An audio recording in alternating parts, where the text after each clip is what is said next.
Have you ever noticed how the afternoon hours feel different after you turn 70? Maybe the mornings still start off strong.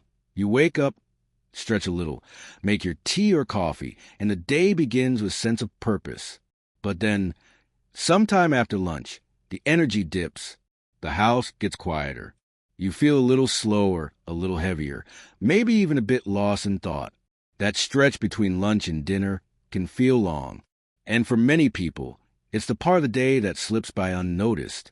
But what if I told you that this quiet, seemingly uneventful part of your day, the afternoon lull, holds a secret? What if I told you that how you spend this little window of time could actually help you live longer, feel more vibrant, and age more gracefully? I know it might sound a bit dramatic, but science and stories from people who've lived long, healthy lives back it up. One of the most powerful things you can do after 70 isn't a fancy supplement or a strict workout plan. It's a simple, consistent afternoon habit. Before we get into what it is, let's talk about why this matters. Because at this age, every choice we make either brings us closer to health or nudges us away from it. Our bodies aren't as quick to bounce back as they used to be. Energy isn't endless. Sleep takes more care. Muscles ask for more kindness. And time, now more than ever, is precious. That's why creating small, intentional habits can have such a big impact, especially when it comes to the afternoon, a time that so often gets overlooked. Most people plan their mornings, maybe a bit of stretching, a cup of warm lemon water, a walk. And they wind down in the evenings, maybe with tea or a little quiet reading. But the afternoon often gets treated like a throwaway. We might nap too long, sit in front of the TV until dinner, or scroll through the same news stories over and over without really absorbing anything. And here's where the shift happens. The habit we're talking about today is something both your body and your brain crave: gentle, intentional movement. Not exercise in the traditional, sweat-soaked sense. Not lifting weights or trying to hit a step goal. This is about movement that feels natural, that wakes up the joints, brings in oxygen, and resets your energy in a calm, nourishing way. Think of it as a mindful mini-walk, or a stretch session with sunlight, or even dancing slowly to music you love, right in your living room. What's most important isn't how long you do it or how intense it is. It's that you do it with presence, that you invite your body back into the moment, that you treat your afternoon like an opportunity, not a leftover. And here's the science behind it. After lunch, your blood sugar naturally rises a little. If you sit for too long afterward, especially if you've had a heavier meal, it can spike even higher. Over time, that pattern of eating and then immediately sitting still can affect everything from your heart to your brain to your risk of developing type 2 diabetes. But when you move just a little, 10, 15 minutes, maybe a walk around the block or some easy Tai Chi in your backyard, you help your body regulate that sugar more smoothly. You support your digestion. You ease inflammation. And you tell your system, I'm still engaged. I still want to thrive. There's something else, too. Afternoon movement also helps you sleep better. And sleep, especially after 70, is one of the most underrated pillars of longevity. People who live into their 90s and beyond often share a few simple habits. And one of them is moving just enough during the day to feel pleasantly tired, but not drained at night. That kind of gentle fatigue that makes your pillow feel like a reward, not a punishment.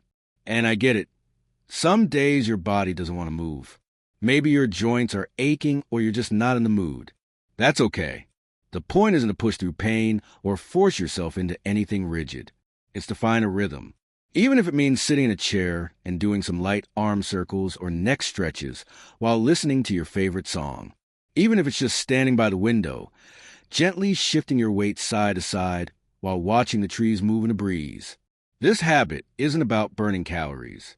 It's about reminding yourself that you're still alive, that your body, even with its limitations, still wants to move, still needs to move. That movement is life. And the more you honor that in the afternoon, the more your body thanks you in the days and years to come. So tomorrow, or even today, when the clock ticks past lunch and you feel that familiar pull toward the couch or the TV remote, pause for a moment. Ask yourself, what does my body need right now? What would feel good but still keep me gently awake? Maybe it's putting on a wide-brimmed hat and stepping outside to breathe in some fresh air.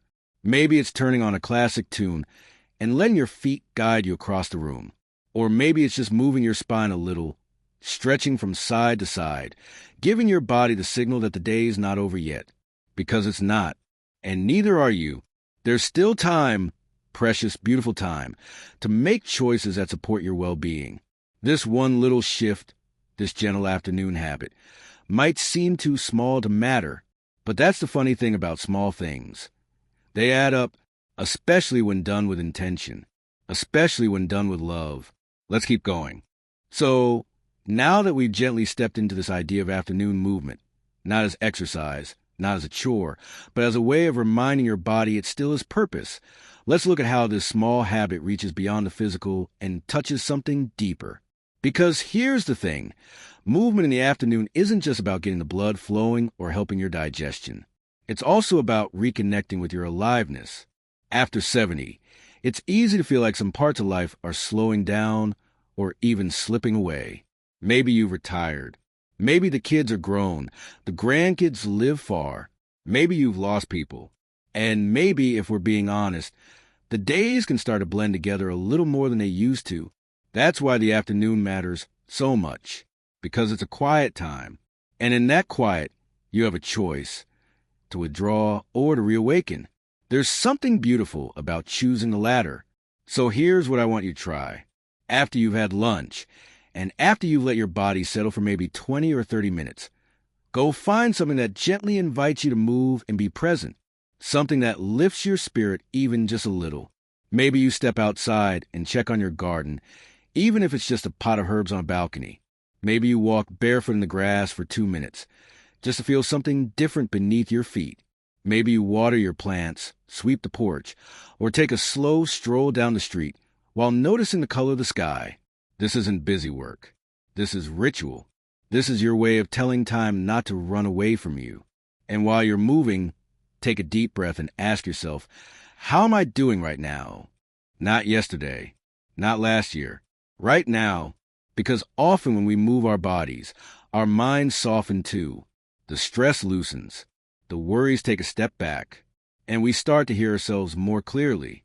You see, one of the biggest killers of longevity isn't just physical inactivity. It's loneliness. It's isolation. It's the feeling that the world has moved on without you. But when you create a small daily ritual of mindful afternoon movement, something magical happens. You step back into the world, even if only for a moment. And that leads me to another version of this habit, one that many people overlook: movement with connection. If you're lucky enough to have someone nearby, a spouse, a friend, a neighbor, invite them along. You don't have to go far.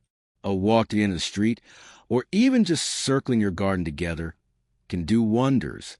Because shared movement invites shared presence. You breathe the same air, notice the same things, and remind each other that you're not alone in this life. And if you don't have someone nearby, don't let that stop you.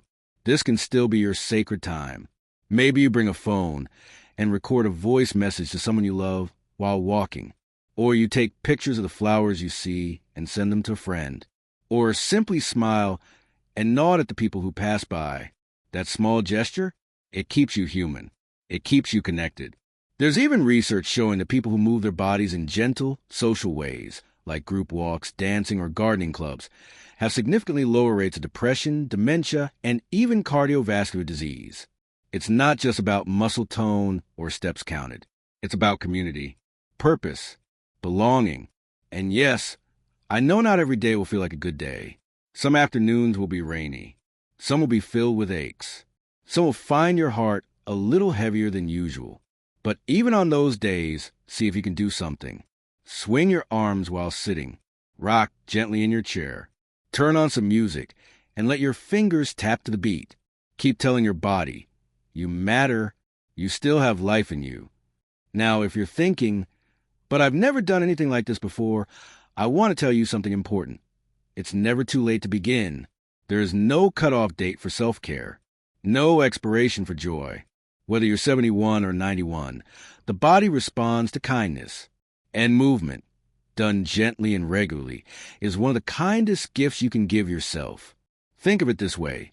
Your body has carried you for decades through work, love, loss, raising children, overcoming illness, chasing dreams, surviving heartbreak. It's done so much. So why not give it 15 minutes of gratitude each afternoon? Move not because you have to, but because you get to. And something amazing happens when you keep showing up for yourself like this, day after day. You start to feel more in tune. You notice when your posture improves, when your sleep gets deeper, when your mind feels clearer. You may even begin to look forward to these small windows of peace. Your walk, your stretch, your moment of reconnection. They become anchors, little life-preserving moments that hold you steady as the world keeps turning. And here's the part that gets me every time. Studies show that people who maintain a simple afternoon movement routine live, on average, years longer than those who don't. Not because they're chasing fitness, but because they're choosing vitality again and again in the simplest of ways. So as you move through your day today, ask yourself, what's one small thing I can do this afternoon just for me? Something to wake up my body, lift my heart, and remind me that I'm still here. Then go do it. By now. I hope you're starting to feel that gentle truth settle in, how just a few minutes each afternoon can ripple out in ways that truly matter. That it's not about pushing harder or doing more, but about choosing to stay connected to your body, your surroundings, and your own inner rhythm. Let's build on that, because one of the most overlooked parts of this simple habit is something we often treat as optional: rest. Yes, rest. Not sleep necessarily, but true, intentional rest. After you've moved your body, stretched your limbs, taken a walk, or simply stood in the sunlight for a while, what comes next matters just as much. See, after 70, our bodies process stimulation and recovery a bit differently. We don't bounce back as fast. And that's okay. In fact, it's completely natural. But what many people don't realize is that planned rest, as in giving your body time to gently return to stillness after light activity, can actually supercharge your energy and help regulate blood pressure, reduce inflammation, and even improve memory. So after your walk or time in the garden or a gentle stretch near the window, try something simple. Sit somewhere quiet, not with a screen or a to-do list, but with a cup of tea or just your thoughts. Let the rhythm of your breath return to calm. Put your feet up. Close your eyes if you feel like it. You don't need to sleep. You just need to let go for a few minutes. Think of it as a soft landing. This moment of stillness is like watering a flower after you've loosened the soil. It helps everything settle, soak in, and come alive. It's a gift of balance. Movement followed by rest. Action followed by ease. And the body responds beautifully to that rhythm. In cultures known for long, healthy lives, like the Okinawans in Japan or the Sardinians in Italy, there's often this blend of gentle movement and deliberate pauses. They walk after meals, yes, but then they sit in the shade. They sip herbal drinks. They talk with a neighbor. They slow down. And that slowing down, done with awareness, is part of why they thrive well into their 80s, 90s, even 100s. So you might be wondering, how do I make this a regular thing? You don't have to overhaul your entire day. Just choose one afternoon this week. Set a small goal, 10 minutes of movement, followed by 10 minutes of rest. Do it even if you're not sure it's helping yet. Trust that it will. These changes don't shout their results. They whisper them. One day, you'll notice your knees don't ache as much, or you're sleeping through the night more peacefully, or your mood is just a little lighter. That's the habit working. That's your body saying, thank you. And as we wrap this up, I want you to remember something really important. You are still in charge of your life. It's easy to feel like aging takes that power away, like your choices don't matter as much. But they do. In fact, they may matter more than ever. Because every small decision you make now, every walk, every stretch, every glass of water, every breath of fresh air is a vote for the life you want to keep living. You don't have to chase youth. You don't have to be the person you were 20 years ago. You just have to care for the person you are today. That's enough. More than enough. So if today is one of those days where you feel a little stuck or a little tired or a little unmotivated, start small. Stand by a window and stretch your arms up. Let the light touch your face. Then take one step outside if you can. Just one, and then another.